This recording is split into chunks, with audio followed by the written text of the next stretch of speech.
हरे कृष्ण। वायु पुराण के अनुसार वो व्यक्ति जो भक्तिमय भाव से एकादशी व्रत का पालन करता है समस्त कठिनाइयों और पापों से मुक्त हो जाता है और शुद्ध होने पर भगवान विष्णु का धाम प्राप्त करता है। तो इस प्रकार एकादशी की महिमा का गुणगान सिर्फ एक नहीं, दो नहीं, अपितु सभी वैदिक शास्त्र पुराण कर रहे हैं, क्योंकि एकादशी तिथि परम भगवान श्री हरि की अत्यंत प्रिय है। ये वही दिन है जिसका श्रद्धा और निष्ठा पूर्वक पालन करने से व्यक्ति अनंत सागर जैसे विशाल भवसागर को सरलता से पार कर सकता है।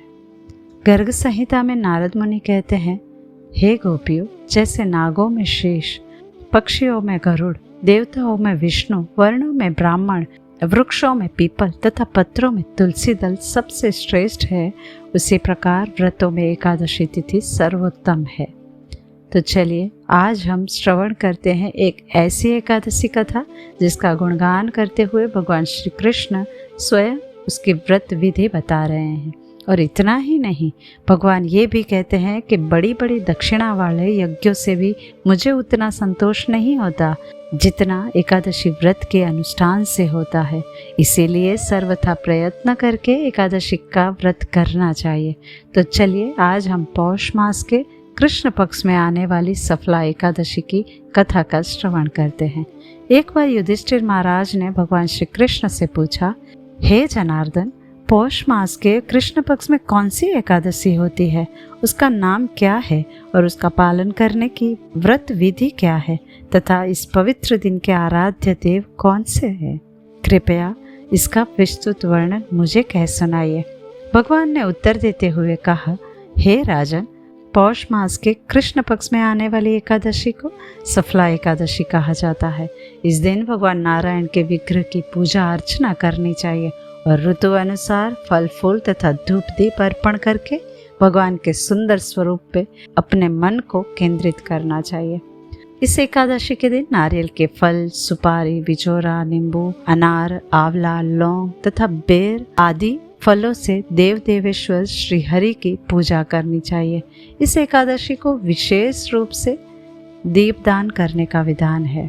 रात्रि को हो सके तो वैष्णव जन के साथ मिलकर जागरण कर हरि कीर्तन करना चाहिए। जागरण करने वाले को जिस फल की प्राप्ति होती है वह हजारों वर्ष तपस्या करने से भी नहीं मिलता है। तो हे नृपश्रेष्ठ, अब तुम सफला एकादशी की शुभकारिणी कथा सुनो। चंपावती नाम की सुंदर नगरी में माहिष्मत नाम का अत्यंत पराक्रमी और धर्मनिष्ठ राजा राज करता था। उसके 5 पुत्र थे, लेकिन उन सभी में बड़ा बेटा लुम्बक, जो हर प्रकार के पाप कर्मों में लिप्त रहता था। जुआ खेलना, स्त्रियों के साथ व्यभिचार करना, देवता, ब्राह्मण और वैष्णवों का अपमान तथा निंदा करना, ये सारे कार्य उसके लिए सामान्य बन चुके थे। आखिरकार उसके पिता राजा माहिष्मत ने उसे अपने राज्य से निकाल दिया। अब लुम्बक उस नगर से निकलकर गहन वन में चला गया। वन में रहकर भी लुम्बक का स्वभाव तथा पापी मनोवृत्ति में कोई परिवर्तन नहीं आया। उसने अपने पिता की ओर रोष प्रकट करते हुए सोचा कि मेरे पिता ने मुझे राज्य से निकाल दिया है, लेकिन अब मैं उस राज्य को ही लूट लूंगा। दिन के समय में जंगल में रहूंगा और रात्रि के समय राज्य में जाकर नगर में लूट मचाऊंगा। उसने ऐसा ही किया। दिन के समय वो जंगल में पशुओं की हत्या करके उनसे अपना पेट भरता और रात्रि के समय नगर में जाकर वहाँ के लोगों की धन संपत्ति चुरा लेता। कई बार राज्य के लोगों ने उसे नजर के सामने पकड़ा भी था, लेकिन राजा के भय से कोई भी इस बात को राजा तक नहीं पहुँचा पा रहे थे। जंगल में लुम्बक अति प्राचीन पीपल वृक्ष के नीचे रहता था। ऐसे करते बहुत दिन बीत गए। आखिरकार बहुत दिनों पश्चात एक दिन किसी संचित पुण्य के प्रभाव से लुम्बक द्वारा एकादशी के व्रत का पालन हो गया। सफला एकादशी के अगले दिन यानी दशमी के दिन लुम्बक ने वृक्षों के फल खाकर और वस्त्रहीन होने के कारण रात भर ठंड के कारण कष्ट को भोगता रहा। उस समय न तो उसे नींद आई और न ही आराम मिला। पौष मास में बढ़ने वाली शीत लहरों के कारण उसका शरीर शिथिल पड़ने लगा था। इस प्रकार दशमी के दिन उसने अनजाने में ही जागरण कर लिया। दूसरे दिन प्रातः हुई तो उसके शरीर में शक्ति का संचार नहीं हो रहा था। ठंड के कारण मध्याह्न तक ऐसे ही वो वृक्ष के नीचे पड़ा रहा। भूख और प्यास ने उसके शरीर को अशक्त बना दिया था और इसीलिए सफला एकादशी के दिन भी लुम्बक बेहोश पड़ा रहा। दोपहर होने पर उसे चेतना प्राप्त हुई और फिर जब इधर उधर दृष्टि डालकर जैसे तैसे करके वो वन के भीतर गया और फलों को एकत्र करके ज्यों ही विश्राम स्थान पर लौटा तो संध्या का समय हो चुका था। अब लुम्बक अपनी दुर्दशा के ऊपर पछतावा करते हुए पीड़ा से युक्त आर्द्रवाणी में वो प्रार्थना करने लगा कि इन फलों से लक्ष्मीपति भगवान श्री हरि विष्णु संतुष्ट हो। ऐसा कहकर लुम्बक ने सभी फलों को भगवान श्री हरि को अर्पित किया।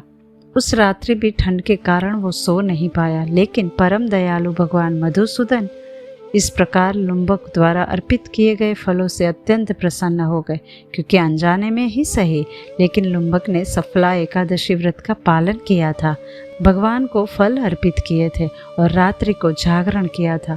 दूसरे दिन प्रातः जैसे ही सूर्यदेव प्रकट हुए उसी क्षण आकाशवाणी हुई, राजकुमार तुम सफला एकादशी के प्रसाद से राज्य और पुत्र प्राप्त करोगे। और फिर उसके बाद उसका रूप दिव्य हो गया। तब से उसकी उत्तम बुद्धि भगवान विष्णु के भजन में लग गई। दिव्य आभूषणों की शोभा से संपन्न होकर उसने अकंटक राज्य प्राप्त किया और 15 वर्षों तक वह उसका संचालन करता रहा। और फिर भगवान श्री हरि की कृपा से उसके मनोज्ञ नामक पुत्र उत्पन्न हुआ और फिर पुत्र के बड़े होने पर लुम्बक ने राज्य की ममता छोड़कर उसे पुत्र को सौंप दिया और वो भगवान श्री हरि के समीप चला गया, जहाँ जाकर मनुष्य कभी शोक में नहीं पड़ता। इस प्रकार सफला एकादशी का समापन करते हुए भगवान श्री कृष्ण ने युधिष्ठिर महाराज से कहा, हे राजन, जो भी इस प्रकार सफला एकादशी का उत्तम व्रत करता है वो इस लोक में सुख भोग कर मृत्यु के पश्चात मोक्ष को प्राप्त होता है। संसार में जो भी मनुष्य सफला एकादशी व्रत का नियम पूर्वक पालन करता है उसका जन्म सफल हो जाता है। और इतना ही नहीं, जो मनुष्य सफला एकादशी व्रत की कथा का श्रवण भी करता है वो राजसूय यज्ञ का पुण्य फल प्राप्त करता है। तो इस प्रकार भगवान श्री हरि की कृपा और भक्ति प्राप्त करने की इच्छा रखने वाले प्रत्येक व्यक्ति को इस सफला एकादशी का श्रद्धा और नियम पूर्वक पालन करना चाहिए और अगले दिन द्वादशी को निर्धारित पारण समय में इस व्रत को खोलना चाहिए।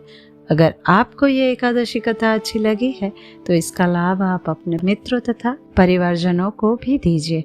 तो चलिए इस परम पावनी सफला एकादशी व्रत का श्रद्धा और निष्ठापूर्वक पालन करते हैं और भगवान श्री हरि विष्णु नारायण से प्रार्थना करते हैं कि वे सदैव हमारी इंद्रियों को उनकी सेवा में लगाए रखें।